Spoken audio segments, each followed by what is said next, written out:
民喺郊野遠足嘅時候，可能會遇到唔同嘅野生動物，例如蛇類。如果遇到，市民唔好驚慌，保持鎮定，緩慢後退。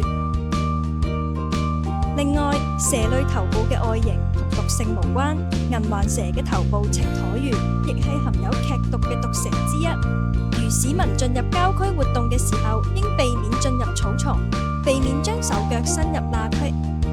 如果市民唔小心俾蛇咬到，先同蛇保持一定距離，並保持冷靜，致電999尋求醫療援助，記錄被咬嘅時間同埋蛇嘅特徵，並將受傷嘅身體部位放置於心臟一字或以下嘅位置，可用清水同枴液清理傷口。另外，切勿用口從傷處吸吮毒液，切勿嘗試捕捉及打死襲擊嘅蛇，切勿擠壓傷口同噴灑酒精。不過，蛇本身都怕人，咬人屬於智慧，人更應該尊重佢哋嘅生存空間。澳門蛇類多數為無毒，佢哋係守護生態嘅小幫手。